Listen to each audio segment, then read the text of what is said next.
Hi everyone, welcome to syllabus academy. നമ്മൾ ഇന്ന് ബയോളജിയിലെ diseases എന്ന് പറയുന്ന ടോപ്പിക്കിന്റെ കണ്ടിന്യൂഷൻ ആണ് നോക്കാൻ പോകുന്നത്. സോ നമുക്ക് സ്റ്റാർട്ട് ചെയ്യാം.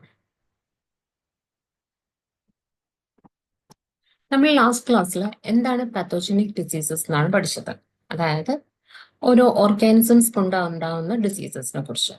ഇനി നോൺ പാത്തോജനിക് ഡിസീസസ് എന്തൊക്കെയാണെന്നാണ് നമ്മൾ ഇന്ന് ഇവിടെ ഡിസ്കസ് ചെയ്യാൻ പോകുന്നത്. ഓക്കെ, ആദ്യം ലൈഫ് സ്റ്റൈൽ ഡിസീസ്. എന്താണ് നമ്മളുടെ ജീവിത രീതി കൊണ്ട്, അതായത് ജങ്ക് ഫുഡ്സ് കഴിക്കാം, സെഡൻറ്ററി ലൈഫ് ആവാം, വലിയ എക്സസൈസ് ഒന്നും കറക്റ്റ് ആയിട്ട് ചെയ്യാത്ത ജീവിത രീതികൾ കൊണ്ട് ഉണ്ടാകുന്ന ഡിസീസസ് ആവാം. ജെനറ്റിക് ഡിസീസസ്, നമ്മളുടെ DNA അല്ലെങ്കിൽ ജീൻസിൽ വരുന്ന മ്യൂട്ടേഷൻസ് കാരണം എന്തെങ്കിലും പ്രോബ്ലംസ് കൊണ്ട് ഉണ്ടാകുന്ന ഡിസീസസ് ആവാം. ഒക്യുപ്പേഷണൽ ഡിസീസസ്, ജോലി സ്ഥലത്തുള്ള സ്ട്രെസ് ആവാം, ഈ പറയുന്ന എന്തെങ്കിലും കെമിക്കൽസോ ഡ്രഗ്സിന്റെയൊക്കെയോ എക്സ്പോഷറോ ഉണ്ടാവാം. അങ്ങനെ ഉണ്ടാവുന്ന ജോലി സംബന്ധമായ ഡിസീസസ് ആവാം. ഡെഫിഷ്യൻസി ഓഫ് ന്യൂട്രിയൻസ്, നമുക്കറിയാം ഇന്ന് പലരും ഈ പറയുന്ന കറക്റ്റ് ആയിട്ടുള്ള ഫുഡ് കറക്റ്റ് അല്ല, ഇനി കറക്റ്റ് ആയിട്ട് കഴിച്ചാൽ തന്നെ ആവശ്യമുള്ള സാധനങ്ങളൊന്നും അതിൻ്റെ ഉള്ളിൽ ഉണ്ടാവില്ല. അതുമായിട്ട് അസോസിയേറ്റ് ചെയ്തിട്ടുള്ള ഡിഫറെന്റ് ഡിസീസസ് നമുക്ക് ഉണ്ടാക്കാം. ഇതൊക്കെയാണ് നോൺ പാത്തോജനിക് ഡിസീസസ് എന്ന് പറയുന്ന ഹെഡിങ്ങിൽ വരുന്നത്. നമുക്ക് ഓരോന്നായിട്ട് എന്തൊക്കെയാണെന്ന് നോക്കാം. ആദ്യം ഒക്യുപ്പേഷണൽ ഡിസീസസ് ആണ്. എന്താണ് occupational diseases?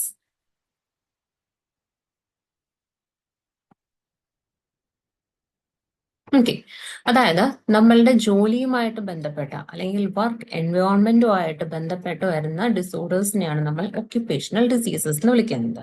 The diseases associated with a particular occupation or work environment is called occupational diseases. അത് എന്തൊക്കെ കൊണ്ടാവാം? ബയോളജിക്കൽ റീസൺസ് ഉണ്ടാവാം. സപ്പോസ് ഏതെങ്കിലും ലാബിൽ വർക്ക് ചെയ്യുന്നവരാണെങ്കിൽ നമുക്ക് ഈ പറയണ പോലെ ഡിഫറെന്റ് മൈക്രോബ്സുമായിട്ട് ചിലപ്പോൾ ഡീൽ ചെയ്യേണ്ടി വന്നാനേ. അപ്പോൾ അങ്ങനെ ബയോളജിക്കൽ ആയിട്ടുള്ള ഡിസീസസ് ആവാം. കെമിക്കൽ, എന്തെങ്കിലും ഇൻഡസ്ട്രീസിലാണ് വർക്ക് ചെയ്യുകയാണെങ്കിൽ ഡിഫറെന്റ് ടൈപ്സ് ഓഫ് കെമിക്കൽസ്, അതുപോലെ പൊല്യൂഷൻസിനൊക്കെ എക്സ്പോസ്ഡ് ആയിരിക്കും. അതുപോലത്തെ ഡിസീസസ് ആവാം.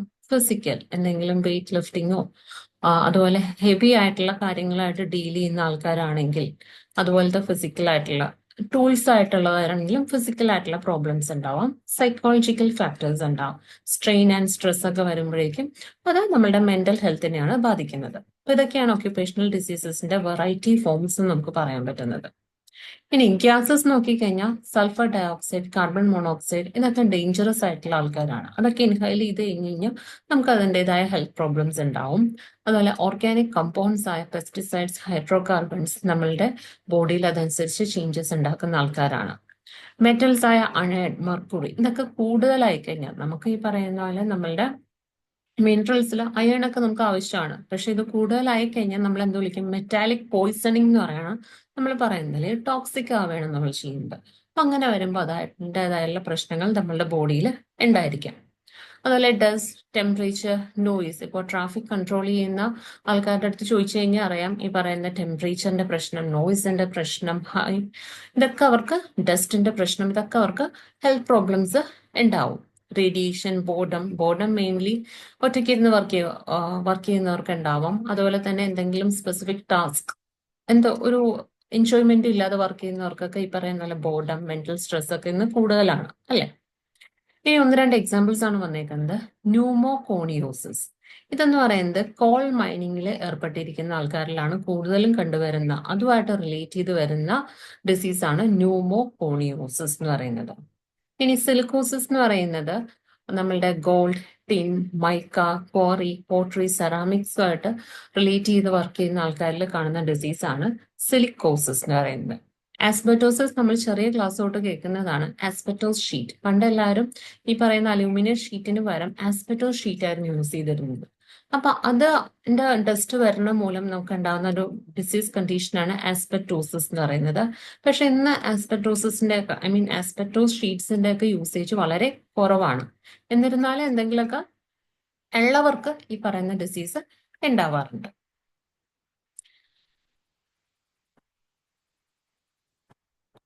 ഇടുന്നത് ഞാൻ നേരത്തെ പറഞ്ഞിരുന്നു, ഈ പറയുന്ന മെറ്റൽസിന്റെ ഹൈ ആയിട്ടുള്ള ടോക്സിസിറ്റി, അതായത് കൂടുതലായിട്ട് വരികയാണെങ്കിൽ ഇത് നമുക്ക് ഈ പറയുന്ന പോലെ ടോക്സിക് ആയിട്ട് വരാമെന്ന് ഞാൻ നേരത്തെ പറഞ്ഞിരുന്നു.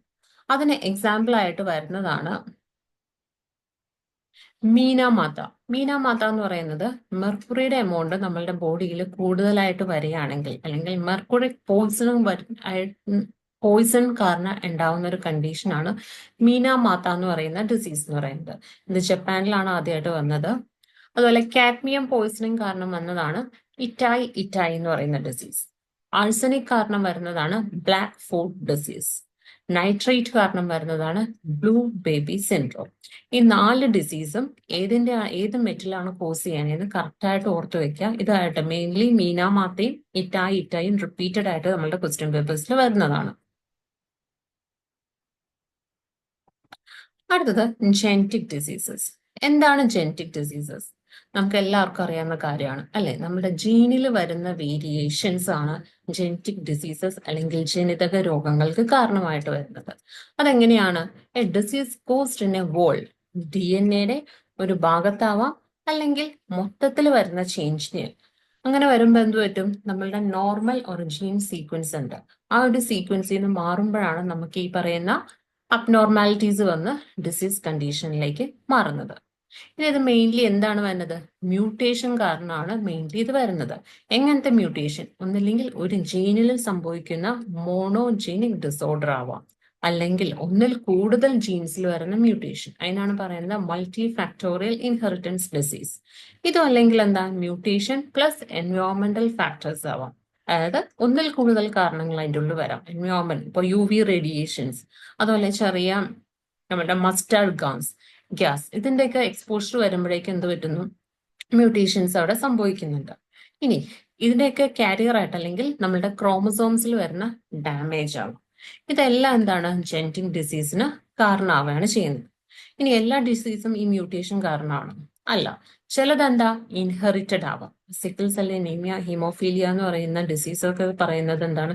ഇൻഹെറിറ്റഡ് ഡിസീസ് ആണ്. നമ്മുടെ പാരന്റ്സിൽ നിന്ന് നെക്സ്റ്റ് ജനറേഷനിലേക്ക് ഇൻഹെറിറ്റ് ചെയ്യുന്ന ജെനറ്റിക് ഡിസീസസിന് എക്സാമ്പിൾ ആണ് സിക്കിൾ സെൽ അനീമിയ എന്ന് പറയുന്നത്. ഓക്കെ, ഫസ്റ്റ് ജെനറ്റിക് ഡിസീസ് ആണ് ഹീമോഫീലിയ. എന്താണ് ഹീമോഫീലിയ എന്ന് പറയുന്നത്? നമുക്കറിയാം, നമുക്കൊരു മുറിവുണ്ടായി കഴിഞ്ഞ് കഴിഞ്ഞാൽ എന്താണ് സംഭവിക്കുന്നത്? കുഞ്ഞു ക്ലാസ് തൊട്ട് നമ്മൾ പഠിക്കുക എന്തല്ലേ? പ്ലേറ്റ്ലെറ്റ്സ് ആക്റ്റീവ് ആവുന്നു, ത്രോംബിൻ വന്നു, ഫൈബ്രിനോജനെ ഫൈബ്രിനായിട്ട് കൺവേർട്ട് ചെയ്തിട്ട് അവിടെ ക്ലോട്ട് ചെയ്യാണ് സംഭവിക്കുന്നത്. പക്ഷെ ഇത് അതിന്റെ ഒരു ചെറിയ ഫോം ആയിട്ടാണ് നമ്മൾ ചെറിയ ക്ലാസ് തൊട്ട് പഠിക്കുന്നത്. ഇതിന്റെ ബാക്കിൽ ഒരു വലിയ കാസ്കേഡ് ഓഫ് ഫാക്ടേഴ്സ് തന്നെ ഹെൽപ്പ് ചെയ്യുന്നുണ്ട്. ഈ ഫാക്ടേഴ്സ് കറക്റ്റ് ആയിട്ട് ഓരോന്നിനെ ആക്ടിവിറ്റി വരുമ്പോഴാണ് കറക്റ്റ് ആയിട്ട് അവിടെ ക്ലോട്ട് ഫോം ചെയ്യുന്നത്. പക്ഷെ ഹീമോഫീലിയ എന്ന് പറയുന്ന കണ്ടീഷൻ വരുമ്പോഴേക്കും ഇവിടെ ഒരു ബ്ലഡ് ക്ലോട്ടിംഗ് നടക്കുന്നില്ല. ഒരു ചെറിയ മുറിവുണ്ടായാലും ഒരുപാട് ബ്ലഡ് ആ ഒരു വൂണ്ട് വഴിയിട്ട് നഷ്ടപ്പെട്ടു പോകുന്നു. അങ്ങനെ വരുമ്പോഴേക്കും നമുക്ക് അത് എന്താ പറയാ, നമുക്ക് താങ്ങാൻ പറ്റുന്ന ഒരു കണ്ടീഷൻ അല്ല. ഇനി ഞാൻ നേരത്തെ പറഞ്ഞു കുറെ ഫാക്ടേഴ്സ് ഉണ്ട്. അപ്പൊ ആ ഫാക്ടേഴ്സിന്റെ ലോ എമൗണ്ട് അല്ലെങ്കിൽ കറക്റ്റ് ആയിട്ടുള്ള ഒരു ഫങ്ഷനിങ് ഇല്ലാതെ വരുമ്പോഴാണ് ഹീമോഫീലിയ ഉണ്ടാവുന്നത്. അതിൽ ഹീമോഫീലിയ 3 തരത്തിലാണ് മെയിൻലി വരുന്നത്, A, B ആൻഡ് C. അതിൽ കോമൺലി കാണുന്നത് A ആൻഡ് B ആണ്. ഹീമോഫീലിയ A എന്ന് പറയുന്നത് ഫാക്ടർ 8ന്റെ ലോ ലെവൽ കാരണമാണ് ഹീമോഫീലിയ A ഉണ്ടാവുന്നത്. ഹീമോഫീലിയ B എന്ന് പറയുന്നത് ഫാക്ടർ 9 ആണ്. ഇനി ഹീമോഫീലിയ C എന്ന് പറയുന്നത് ഫാക്ടർ 11 ആണ്. ഇപ്പൊ A കറക്റ്റ് ആയിട്ട് ഓർത്ത് വയ്ക്കുക. A എന്ന് പറയുന്നത് ഫാക്ടർ 8 ആണ്, B എന്ന് പറയുന്നത് ഫാക്ടർ 9 ആണ്. ഓക്കെ, ഇനി കൂടുതലും പുരുഷന്മാരാണ് സ്ത്രീകളെക്കാളും ഹീമോഫീലിക് ആവുന്നത്. എന്തായിരിക്കും കാരണം?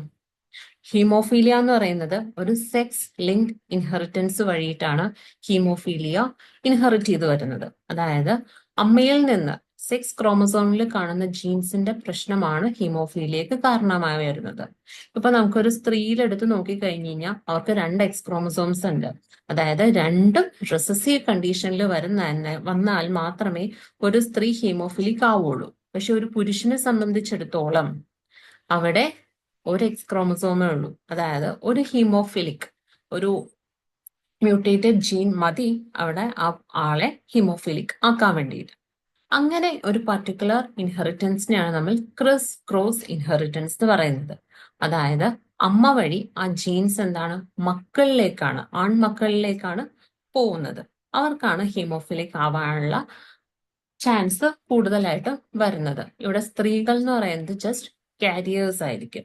അതിന് കാരണം എന്താണ്? ഹീമോഫീലിയ എന്ന് പറയുന്നത് സെക്സ് ക്രോമസോംസ് വഴിയിട്ടാണ് ട്രാൻസ്മിറ്റ് ചെയ്ത് പോകുന്നത്.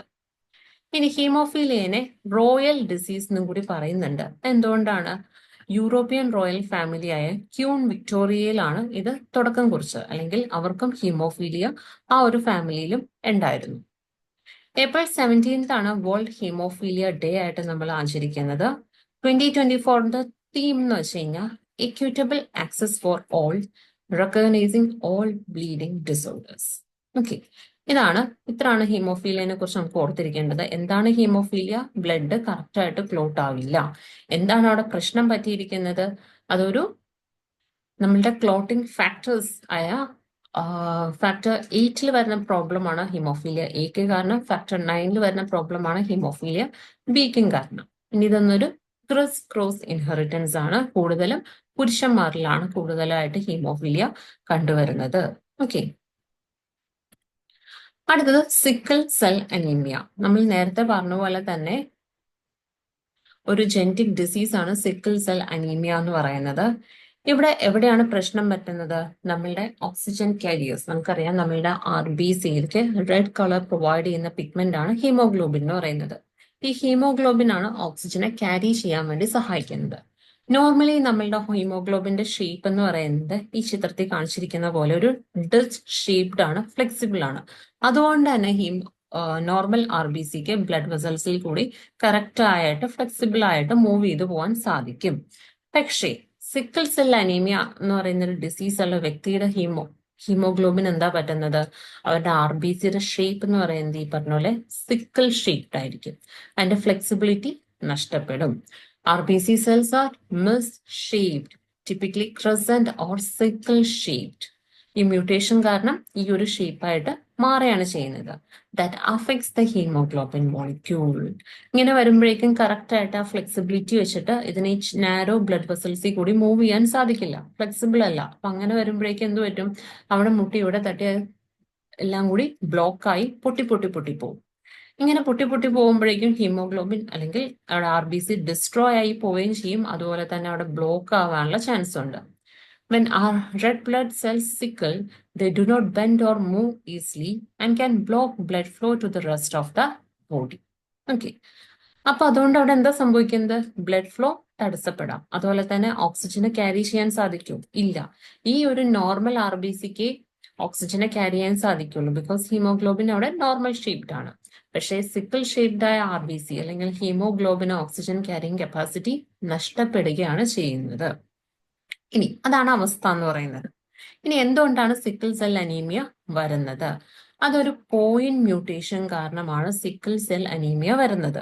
സബ്സ്റ്റിറ്റ്യൂഷൻ ആണ് അവിടെ നടക്കുന്നത്. ഓക്കെ, നമുക്കറിയാം ഹീമോഗ്ലോബിൻ എന്ന് പറയുന്നത് 2 ചെയിൻസ് ആണുള്ളത്. ആൽഫ ആൻഡ് ബീറ്റ ചെയിൻസ് ആണ് വരുന്നത്. അതിൽ ബീറ്റ ചെയിനിലുള്ള സബ്സ്റ്റിറ്റ്യൂഷൻ മ്യൂട്ടേഷൻ കാരണമാണ് സിക്കിൾ സെൽ അനീമിയ ഉണ്ടാവുന്നത്. സബ്സ്റ്റിറ്റ്യൂഷൻ എന്ന് വെച്ചാൽ എന്താണ്? ഒരാൾക്ക് പകരം വേറൊരാൾ കയറിയിരിക്കാം.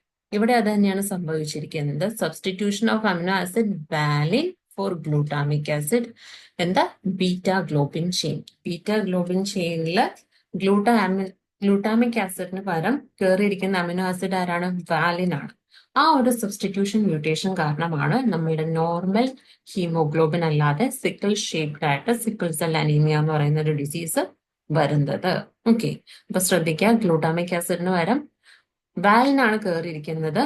ബീറ്റ ചെയിൻ ഓഫ് ഹീമോഗ്ലോബിനിലാണ് 6th പൊസിഷനിലാണ് കയറിയിരിക്കുന്നത്.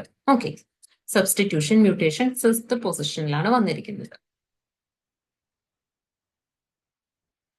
അടുത്തത് ക്യാൻസർ ആണ്. ക്യാൻസറിനെ കുറിച്ച് ഇന്ന് നമ്മൾ കുറെ കാര്യങ്ങൾ പുതിയതായിട്ട് കേൾക്കുന്നു, അറിയുന്നു. കാരണം നമ്മളുടെ ലൈഫ് സ്റ്റൈൽ മാറുന്നു, നമ്മളുടെ ക്ലൈമറ്റ് മാറിക്കൊണ്ടിരിക്കുന്നു. അതനുസരിച്ചുള്ള പ്രശ്നങ്ങൾ കാരണം ഇന്ന് ക്യാൻസർ എന്ന് പറയുന്നത് ഒരു കോമൺ ഡിസീസ് ആയിട്ട് മാറിക്കൊണ്ടിരിക്കുന്നു. പക്ഷെ എന്ന് വെച്ചാൽ അതിന്റെ ഭീകരതയൊന്നും കുറയുന്നുമില്ല. ഓക്കെ, ഇവിടെ എന്താ സംഭവിക്കുന്നത്? Cells grow uncontrollably and spread to other parts of the body. നമുക്കറിയാം നമ്മളുടെ ഒരു നോർമൽ സെല്ല് നോക്കിക്കഴിഞ്ഞാൽ ആ സെല്ലിന് ഒരു സ്പെസിഫിക് മെക്കാനിസം ഉണ്ട്. സെൽ എപ്പോൾ ഡിവൈഡ് ചെയ്യണം, ഏത് രീതിയിൽ ഡിവൈഡ് ചെയ്യണം, എത്രത്തോളം ഡിവൈഡ് ചെയ്യണം, എത്രത്തോളം ഗ്രോ ചെയ്യണം, എന്തൊക്കെ വർക്ക് ചെയ്യണം എന്നൊക്കെ കൺട്രോൾ ചെയ്യാൻ വേണ്ടിയിട്ട് അതിനൊരു സിഗ്നലിംഗ് സിസ്റ്റം ഉണ്ട്. പക്ഷേ ക്യാൻസർ സെൽ ആയി കഴിഞ്ഞാൽ ഇതെല്ലാം നഷ്ടപ്പെടുകയാണ് ചെയ്യുന്നത്. ഓക്കെ, അഴിച്ചു വിട്ട പോലെയാണ് ക്യാൻസർ സെൽസ് പെരുമാറുന്നത്. എന്തൊക്കെയാണ് അവിടെ സംഭവിക്കണേന്ന് നോക്കാം. Uncontrolled growth. ഈ സിഗ്നൽസ് ഒന്നും അവരെ ബാധിക്കുന്നില്ല. അവര് അൺകൺട്രോൾ ആയിട്ട് ഗ്രോ ചെയ്യാൻ സാധിക്കും. പിന്നെന്താണ്, do not interact with other cells in the same as normal cells. Normal സെൽസിന്റെ പ്രത്യേകത എന്താണ്? ഒരു പർട്ടിക്കുലർ ആയിട്ടുള്ള ഒരു വേ ഉണ്ട്, കൺട്രോളിംഗ് സിസ്റ്റം വഴിയിട്ടാണ് അവർ പ്രവർത്തിക്കുന്നത്. അങ്ങനെ വരുമ്പോഴേക്കും ഒരു പർട്ടിക്കുലർ ടൈമിൽ അവർ ഡിവൈഡ് ചെയ്യുന്നു, ഗ്രോ ചെയ്യുന്നു, ആ ഒരു നോർമൽ വേയിൽ പോകുന്നു. അതുപോലെ തന്നെ കോണ്ടാക്ട് ഇൻഹിബിഷൻ എന്ന് പറയുന്ന ഒരു പ്രോപ്പർട്ടി ഉണ്ട്. അതായത് വേറെ സെൽസുമായിട്ട് കോണ്ടാക്ട് വരുമ്പോഴേക്കും അവരുടെ ഗ്രോത്ത് അവിടെ ഒന്ന് റെസ്ട്രിക്റ്റഡ് ആവുന്നു. പക്ഷെ ക്യാൻസർ സെൽസിന് ഈ പറയുന്ന ഒരു പ്രോപ്പർട്ടീസും ഇല്ല. കാരണം അവര് നോർമൽ സെൽസ് അല്ല, അൺകൺട്രോളബിൾ ആയി കഴിഞ്ഞിരിക്കുന്നു. ഇനി അടുത്തത് മെറ്റാസ്റ്റാസിസ്. അതായത് ഒരു സ്ഥലത്ത് നിന്ന് വേറൊരു സ്ഥലത്തേക്ക് മൈഗ്രേറ്റ് ചെയ്യാൻ അല്ലെങ്കിൽ മൂവ് ചെയ്യാനുള്ള സെൽസിന്റെ, ക്യാൻസർ സെൽസിന്റെ കപ്പാസിറ്റിനെയാണ് നമ്മൾ മെറ്റാസ്റ്റാസിസ് എന്ന് പറയുന്ന ടേം കൊണ്ട് ഉദ്ദേശിക്കുന്നത്. ഓക്കെ, അത് ബ്ലഡ് വെസൽസ് വഴിയിട്ടാവാം, ലിംഫ് വഴിയിട്ടാവാം, ഏത് രീതിയിലായാലും അവർ മൂവ് ചെയ്ത് പോകും. ആൻജിയോജെൻസിസ്. ആൻജിയോജെൻസിസ് എന്ന് പറയുന്നത് പുതിയ ബ്ലഡ് വെസൽസിന്റെ ഫോർമേഷൻ അല്ലെങ്കിൽ ജനറേഷനാണ് ആൻജിയോജെൻസിസ് എന്ന് പറയുന്ന ടേം കൊണ്ട് ഉദ്ദേശിക്കുന്നത്. ഇവിടെ എന്താ സംഭവിക്കണമെന്ന് വെച്ച് കഴിഞ്ഞാൽ ഒരു സെല്ല് ക്യാൻസർ സെല്ലായിട്ട് മാറുമ്പോഴേക്കും അൺകൺട്രോളബിൾ ഗ്രോത്ത് ആണ്. ഈ അൺകൺട്രോളബിൾ ആയിട്ട് ഗ്രോ ചെയ്യുന്നതെങ്കിൽ അവർക്ക് അതിൻ്റെതായ ന്യൂട്രിയൻസ് വേണം. അതിനാര് വേണം? ബ്ലഡ് വഴിയിട്ടാണ് നമ്മളുടെ ബോഡിയിൽ ന്യൂട്രിയൻസ് സപ്ലൈ നടക്കുന്നത്. അപ്പോൾ അവരിലേക്ക് പുതിയ ബ്ലഡ് വെസൽസ് അവരുണ്ടാക്കും. അങ്ങനെയാണ് അവർ ഈ പറയുന്ന പോലെ അൺകൺട്രോളബിൾ ആയിട്ട് ഗ്രോ ചെയ്യുന്നത്. മെറ്റബോളിക് പ്രോഗ്രാമിംഗ്, ഒരു കൺട്രോളും ഇല്ല അവർക്ക്. അവർ അവരുടേതായ രീതിയിൽ പുതിയൊരു എൻറ്റിറ്റി ആയിട്ടാണ് അവരവിടെ വർക്ക് ചെയ്യുന്നത്.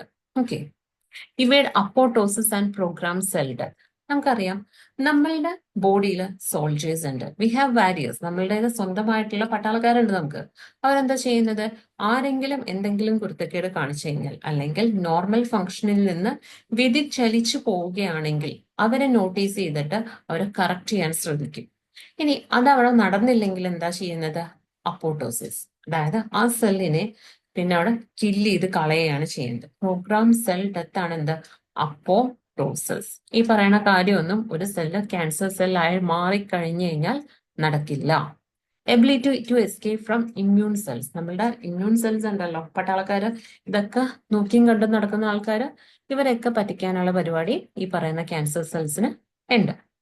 അപ്പൊ ഓർത്തിരിക്കുന്ന ടേം മെറ്റാസ്റ്റാസിസ്, അപ്പോട്ടോസിസ്, ഇതുപോലത്തെ ടേംസ് ഒന്ന് ഓർത്തു വെച്ചേക്കാം.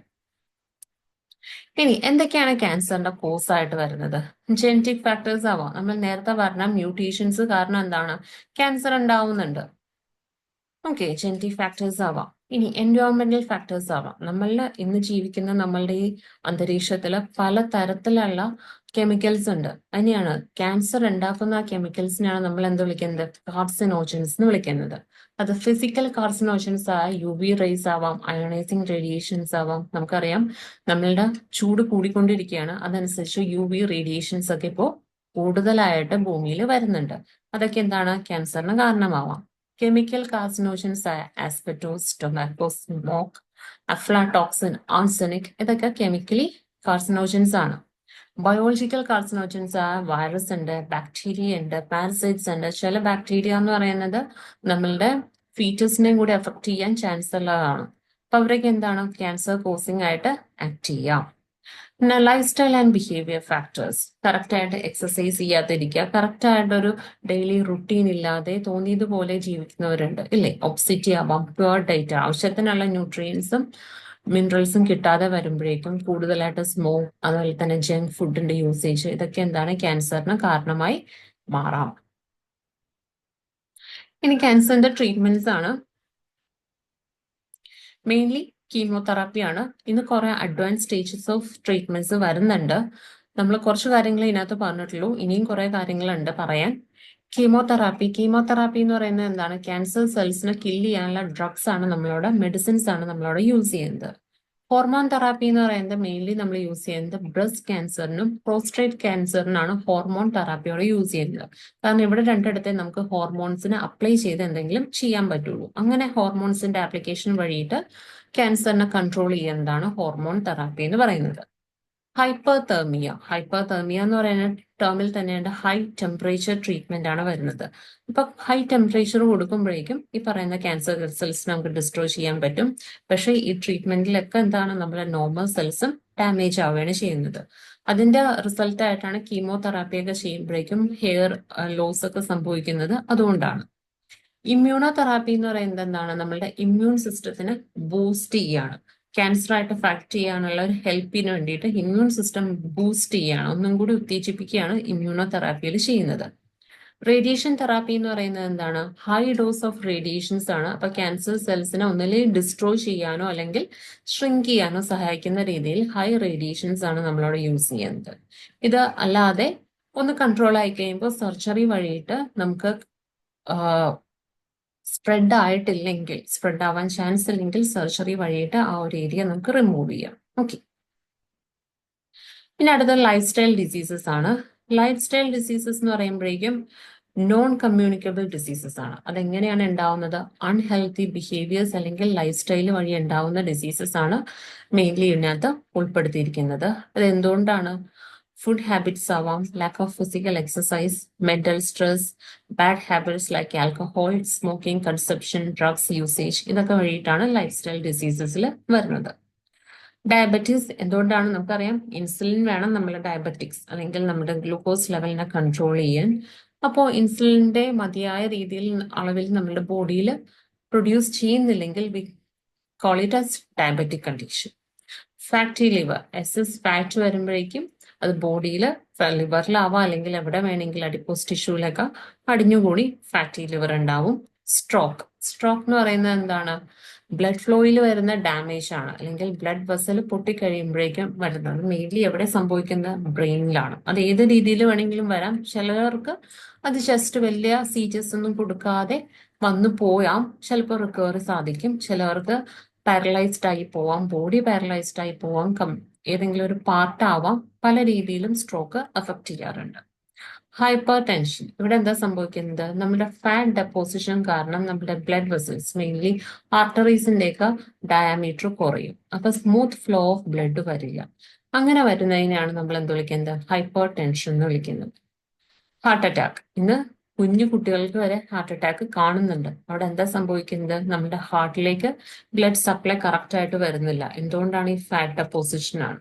അതുമല്ലാതെ ഹൈ ബ്ലഡ് പ്രഷർ കാരണം വരുന്നുണ്ട്.